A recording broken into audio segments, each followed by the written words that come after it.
Hey, welcome to News Money World, everyone. My name's Darcy Onegaro, and I will be shortly joined here by Rupert Carline from Quora KiwiSaver.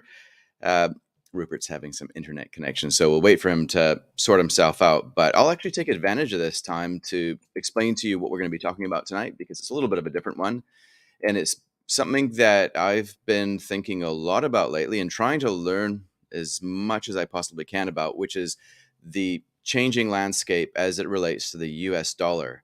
And specifically, my concern would be that the US is losing its dominance on the world stage, and therefore we need to be mindful of some of the consequences.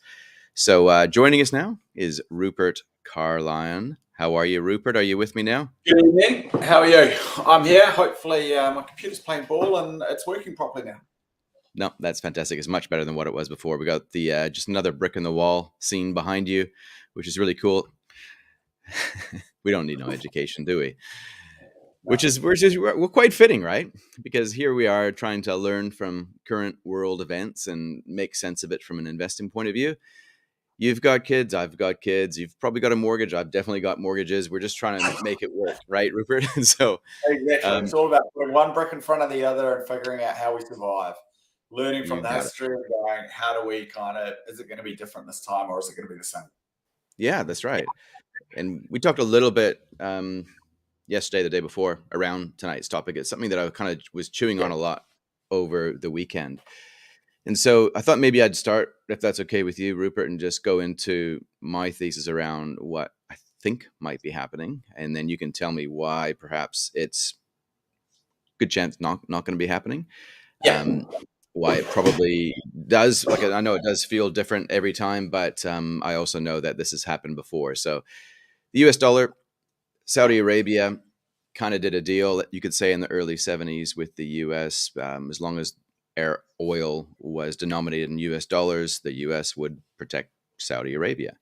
I'm going to be making some gross generalizations, by the way, but that kind of is a picture of how the entire world works, right? Like the US will protect the ocean, protect the high seas, so long as it's the world reserve currency. And so, from a geopolitical perspective and from a financial perspective, things go well if the US is behind the scenes and doing well. But over the last few years, it seems like the US has kind of been doing almost everything it can to not do so well. And now it seems increasingly likely, especially with the war in Ukraine kicking Russia out of the SWIFT system. It seems like that's pushed the enemies closer together, the enemies of the United States closer together. They're now collaborating. Russia is making pretty close friends with China, Brazil, India. Just like yesterday, Saudi Arabia is doing a deal now where they're going to be trading now directly and they're bypassing the US dollar system. So this has a lot of implications and it might not mean anything. And I think from a New Zealand perspective, it actually could spell a lot of cool opportunities in the future. However, if the US dollar does decline in its dominance, there's going to be some impacts and interest rates coming back down in the future. Well, that's now maybe a little less likely in a world where the US dollar is not, the favorite currency out there because right now treasuries are in demand because US dollars are in demand. But if that changes, then things could shift around. So obviously it's a mouthful. There's a lot there I've missed in terms of the pieces in between, partly because I'm still trying to get my head around it. But this is as much about potential opportunities, especially if we're sitting in New Zealand and we're looking at the BRICS countries potentially forming a new currency to compete with the US dollar. We could choose sides, maybe. I don't know how that works from a security point of view, though. That's probably another podcast. But what are your thoughts, Rupert? Like when we were talking about this, you were kind of like, well, this has happened before, and we kind of have examples of how we thought countries like Japan were going to be the new global superpower, and that didn't pan out. So, do you think I'm being a little bit over the top here with my speculation? No, I think, well, I think yes and no, right? I think actually one of the things that you just said was extremely on point and interesting, which was whoever controls the high seas are the ones that basically control the global economy. Yeah. And so back in the 16th century, 17th century, that was the Spanish and the Portuguese. Then it was the English, and back then it was silver was the currency of the day. And then we moved into, then it was in the 18th century, and 19th century, it was the British. And then again, it was the pound that was the currency of the day. And then it's only really been since post-World War II that the US dollar dominance has been there. And to be honest, that's because the US economy has been by far and away the largest economy in the world, which has been backed up by their control of the high seas and their control of the largest military in the world. And I think, to me, they do go hand in hand. You spend a lot of time talking. Sorry, we spent a lot of time talking about the faults and how the US kind of seems to be lurching from disaster to disaster. There's no question at it, right? They are an empire that are at their peak, but they are still significantly more powerful than anyone else in the world. And that's kind of my view as to why any talk of them becoming anyone replacing the US dollar, I really struggle with, right? They've still got by far and away the largest economy in the world. They've got the most innovative economy in the world. They've got the most free and open banking system in the world. They've got a political system which sometimes seems a little bit fuckoed, but at the same time, it is significantly better than any of the other political systems that we kind of are thinking about as potential replacements. And so that's kind of why when I put it together, I kind of go, look, I'm not convinced that anything yet. There will be something one day, but I'm not quite sure that we are there yet as we go. And I think I kind of come back to, and then like going all the way back, but I remember back in the late 1980s where the conversation was all about Japan. That's right. The Japanese were the big go-to economy. They were going to be the next biggest economy in the world. And they were going to be the largest economy in the world. It was only going to be a matter of time before they overtook the US. And the Japanese yen was going to be the kind of the go-to currency that we're all going to be doing business in, because Japan was there. I mean, at school, we were all made to learn Japanese because kind of it was even stronger than just the yen. It was even the language was going to become one of the important languages of business. And that's kind of, I find that an interesting analogy of probably where we are today, where we're kind of now talking about whether it be about China as being that next version of Japan. But I really struggle to see it. Yeah.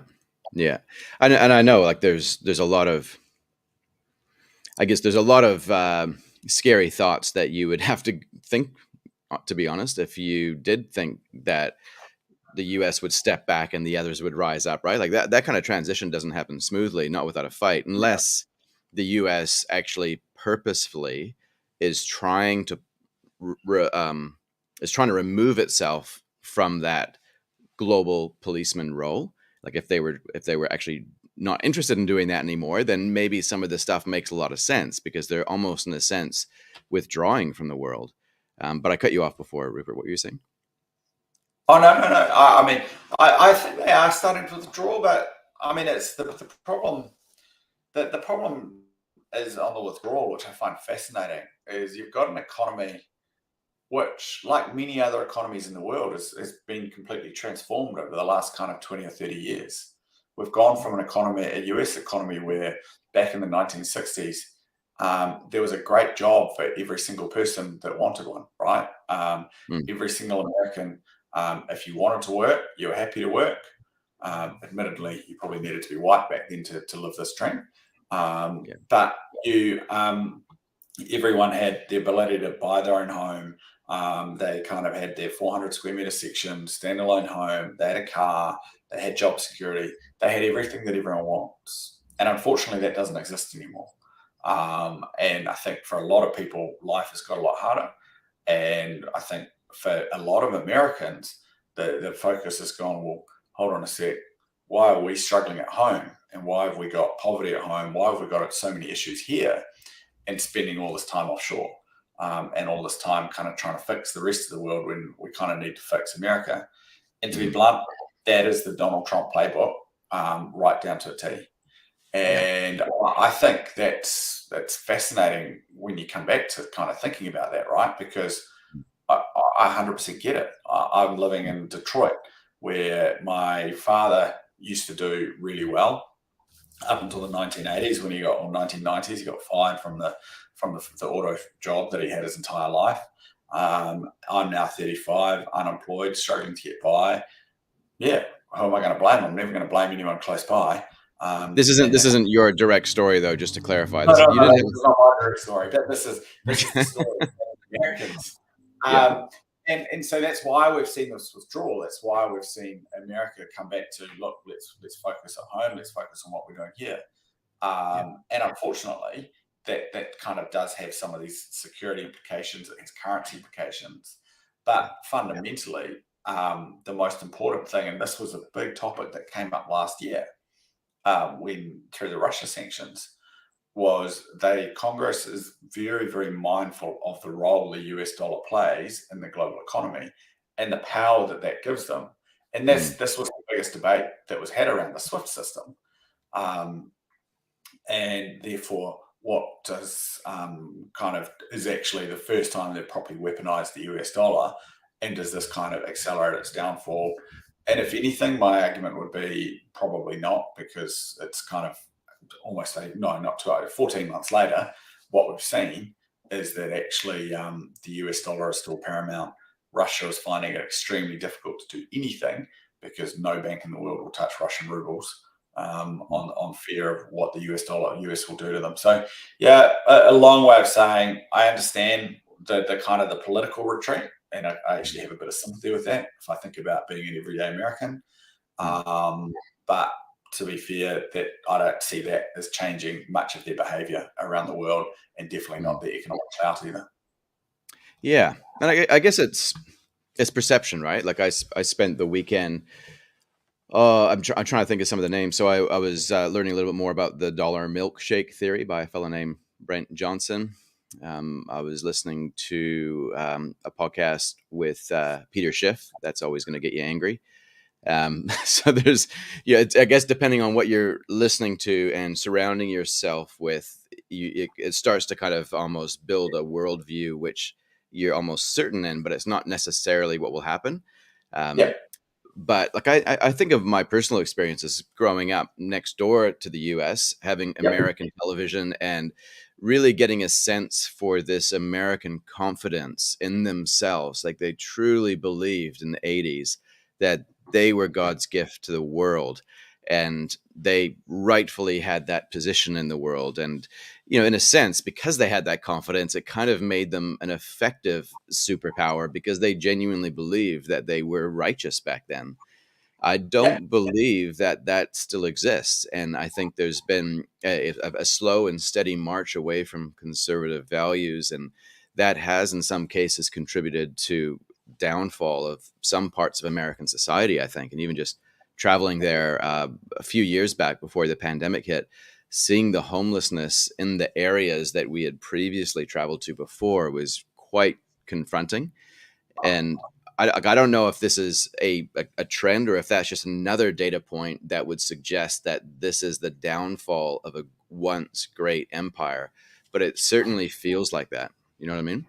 Yeah, I mean, I think about that as really being a symptom of what we've seen over the last 50 years, right? Which is this increasing divergence between the rich and the poor. To be honest, the haves have a hell of a lot more, and the have-nots have a hell of a lot less. And we see it in New Zealand. We see it every single country in the world. But I kind of. But I think stuff like that is extremely sad, and it's not a great place to be. But it's kind of where we've kind of seemed to have landed as a society over the better part of the last, probably particularly in the last 20, 30 years. Nicely, actually, that time period coincides with that period of falling interest rates. Interesting, isn't it? Where we've kind of moved to a world where the rich keep on getting significantly richer and the poor get left behind. What do you think about, and sorry to interrupt, but you were saying before, you mentioned the phrase, the weaponization of the US dollar, just in the context of falling interest rates, say from, I guess you could almost say from 40 years ago, really, like steady dropping interest rates over time. lately with the rising interest rates, like this is ultra fringe conspiracy theory, this one here, but because hey, it's Tuesday night. Um, what do you think? Like the higher interest rates that we've seen, that if you were borrowing from the US and your servicing costs were just being ratcheted up with each interest rate increase there came through, that would be pretty damaging on your economy, wouldn't it?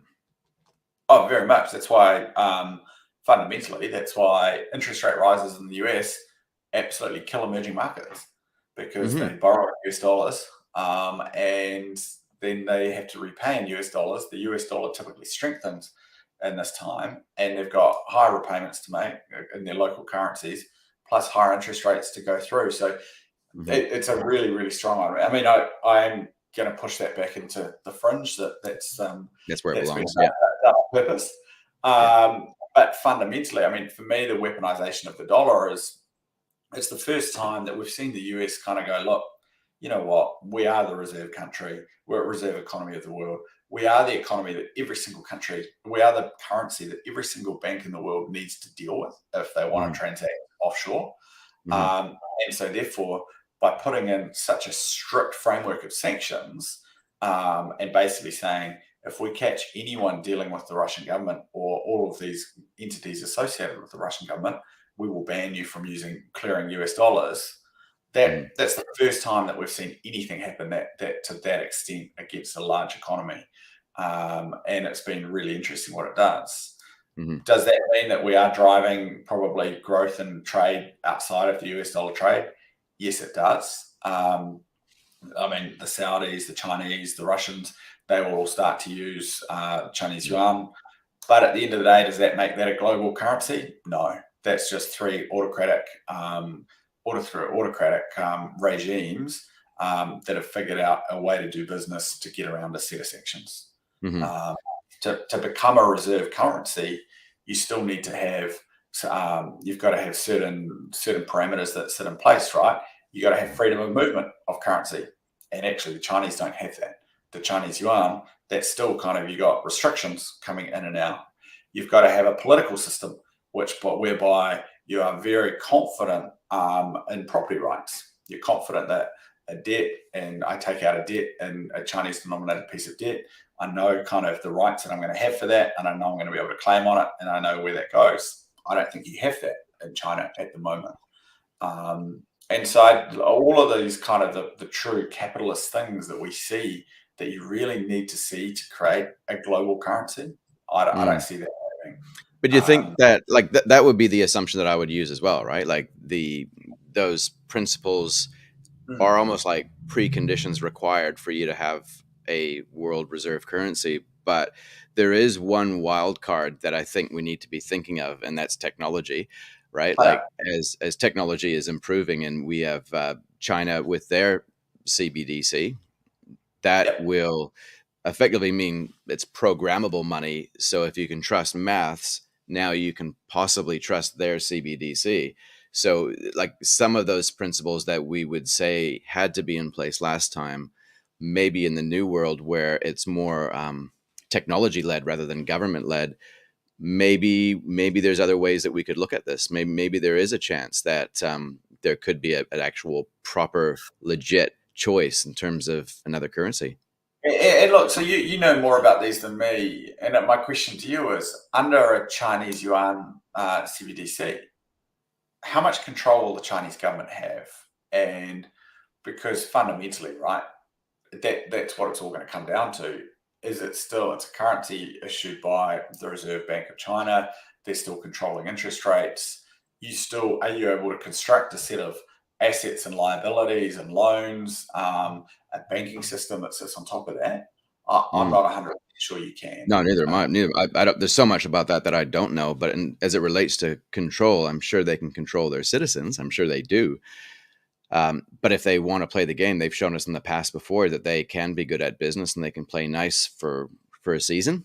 For well, Level. it's what's that? And that's the issue, right? I mean, you look at what's happening on TikTok, and I think that's a perfect example of one where you go, there is just no way that you're going to get Western countries using it. I mean, they can't even bring themselves to use a social media app, Yeah. let alone that world there. And I think what that does bring, though, what I find fascinating, and this is, I guess, thinking further about this. I mean, if you got a US Fed issued stablecoin, then I think that gets fascinating, right? Because fundamentally, at that point, what you've done is you've done away with the banking system, because completely disintermediated the banking system by putting them into a world where it's kind of just happening around them, right? You kind of just put it all on the blockchain and everything happens there. Yeah. The issue, Yeah. the issue with that, which is why there's probably a hell of a lot of nervousness around it, is then they've lost control.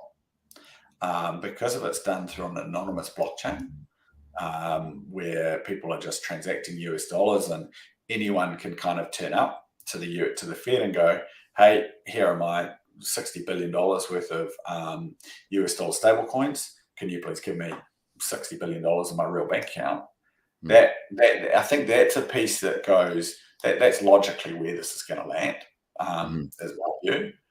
But yeah, like I'm looking forward to that, because that means maybe my gold and my Bitcoin will be worth something if they back it with that. But I mean, we're working with some offshore people at the moment, right? And we've found that it is significantly faster, cheaper, easier to pay them in USDC. Because fundamentally, right, if I do it through a banking system, it's going to cost me 3-4% every time I make the transactions happen. Whereas I do it here, it costs me about 0.75% of the transaction costs.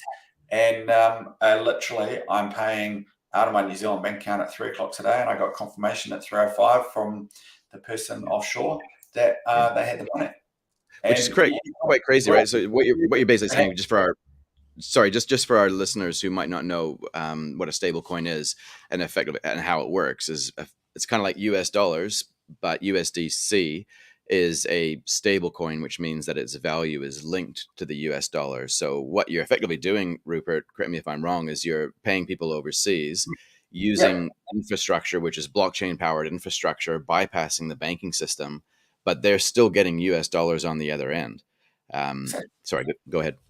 And that's why it's so powerful, and that's where I see this going, right? And to be fair, that's also where I see kind of that's where I see cryptocurrency going, and that's where I see a lot of these blockchains going. So 50 million smart contracts have now been executed over the Ethereum network, for example, generating $2 billion in revenue, which I found out the other day, which I found fascinating.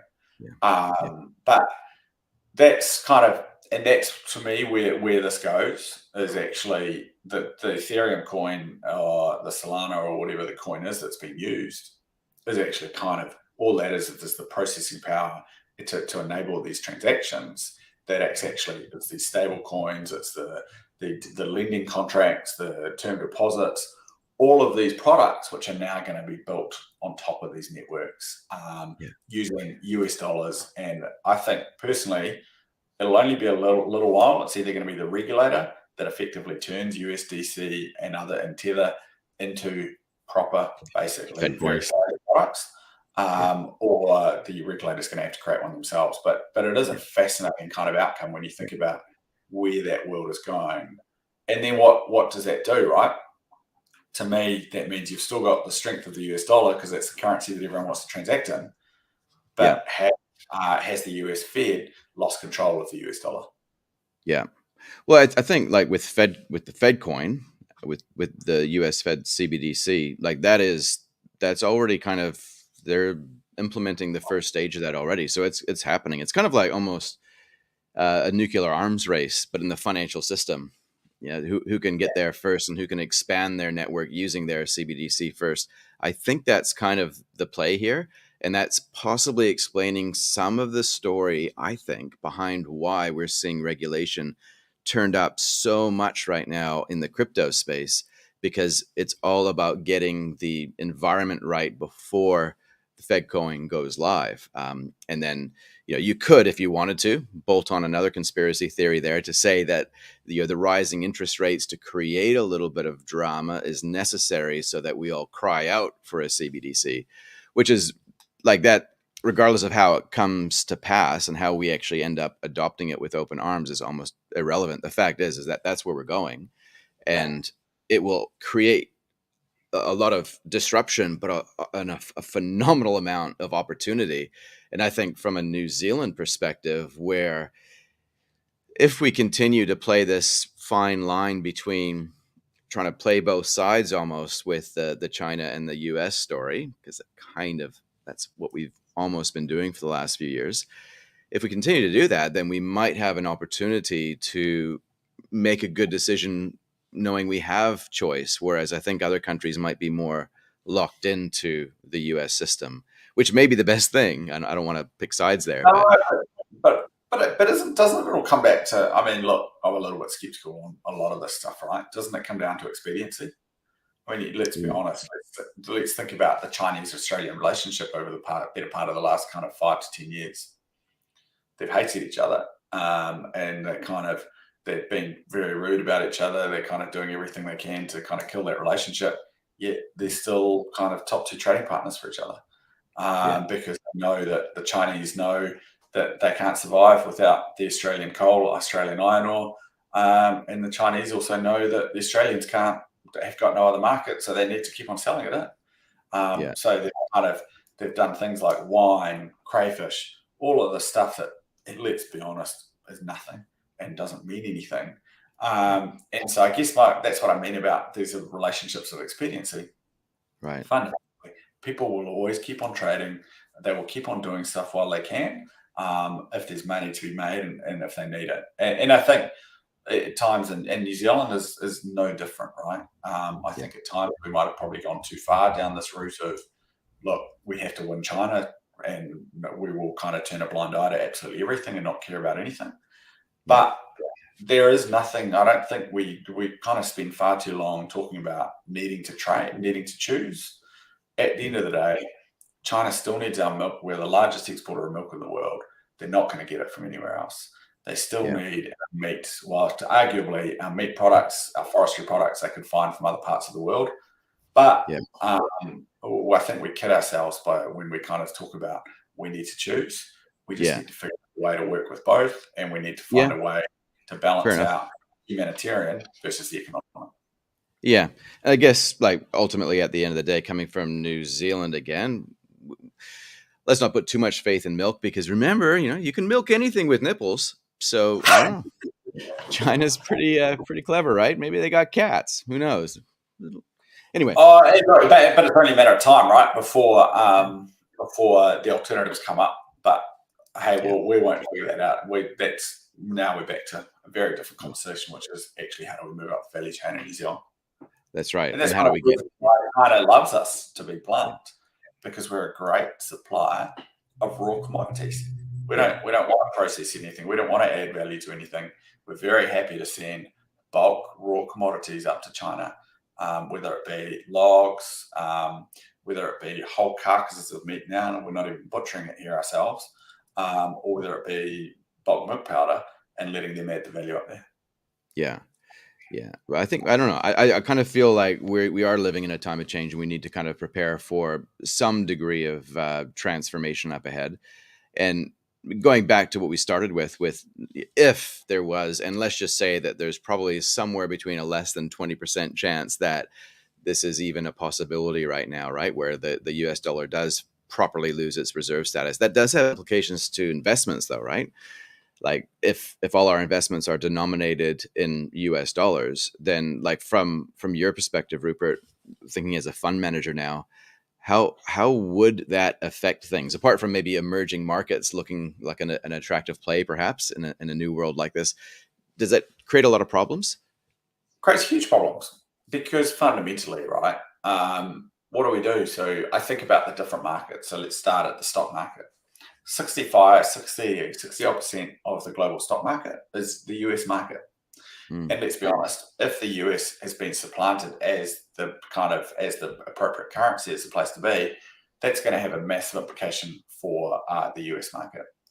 And so we're going to see a revaluation of companies. We're going to need to kind of move investments to other things, into other parts of the world. In terms of regulation, I mean, that's probably what scares me the most, right? So we've got the US SEC, Securities and Exchange Commission. We've got the Futures and Derivatives Commission, FTTC. All of these entities are what set the global standards. And they set the global standards because fundamentally they have the reserve currency, they have the biggest sets of markets, they have the deepest markets, they have the deepest liquidity pools. And that's why everyone goes, cool, we want to trade, so therefore we need to trade in that market, so we have to do that. So by giving up on the US dollar as the global powerhouse, what that means is the liquidity pools are no longer going to be there. Investors are going to move to other markets. And that's going to have profound implications on the rules. That's going to have profound implications on how things are regulated. And it's going to basically create a new order in which how we need to do things and where we do things. And so I think it will be fascinating to see where that goes and how that happens. That's a little bit of why I'm quite skeptical, because I don't actually think many large investors want to see that happen. And also, you also got to remember, right, the power which, and this is why I think it was probably the biggest reason why I don't think we're going to get there, because they have the ability to set all those rules, whether it be as simple as a bank, the Securities and Exchange Commission, the fact that if you need to raise capital, significant amounts of capital, you have to go and talk to US investors, because fundamentally all of the global investors are putting their money with US fund managers. There's just no way the US ever gives up that power unless we go back to kind of gives up their security power. Yeah. That's what we're back to, right?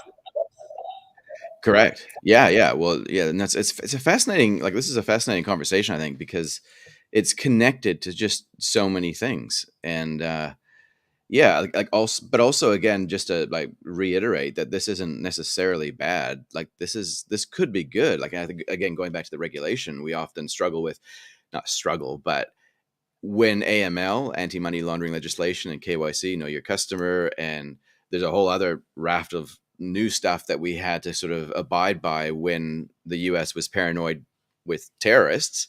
And now there's a new bogeyman. There's probably going to be other new stuff coming down the pike, but that kind of has to be efficient, and that has to be fit for purpose for the new world. And because if there's another option for us to choose from, that puts pressure on the designers of those no one's going to deal with something which is too difficult and cumbersome. People are going to go for whatever is easiest. So, well, no, but the fear in my world is everyone goes straight to what is the easiest. So that's like case in point is FTX in Bahamas, right? They went to the Bahamas because that was easy. You had Binance kind of playing regulatory arbitrage over the world at the moment, which they've just been pulled up for in the US. And as an investor, that really scares me, because one of the big things that I really like as an investor is I can play on the US stock market. I can buy derivatives out of Chicago issued by a US bank. I'm very comfortable settling in US dollars. Europe, I'm pretty comfortable with as well, because they basically copied that framework. You know what? I don't understand the rules in some of the other parts of the world, and I'm not 100% confident of what's going to happen. And so the big fear that I have as an institutional investor is that as markets move and the rules don't follow, we end up creating a Wild West, and that's when people lose. Interesting. Yeah. Okay. I want to keep on going, but we got kids to put to bed. Oh man, that's a good conversation though. Go ahead, Sam. And we didn't get too conspiratorial. I tried. Well, that's my maximum setting. So maybe I'm not a conspiracy theorist after all.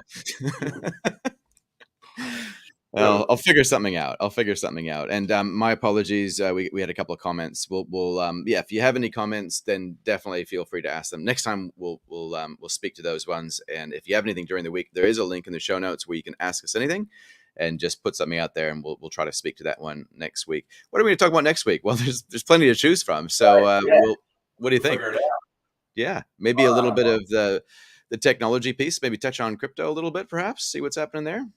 I think that's quite an interesting piece at the moment. I think there's a good conversation to be had around, and I actually think it follows on nicely from this one around, you know what, crypto's been through a lot in the last kind of 9 to 12 months. Yeah. But actually, has this been the quickest force growing up that's ever happened, right? Yeah. Yeah. Crypto finally coming of age. That's right. 70% up this year with the old Bitcoin. So, crypto's not dead. It's not necessarily winter. There's a little bit of a thaw here. So Yeah. it's cool. Awesome. All right. Well, thank you. Thank you, Rupert. And thanks everyone for listening. And Cool. thanks, everyone. Right. Cheers. See ya.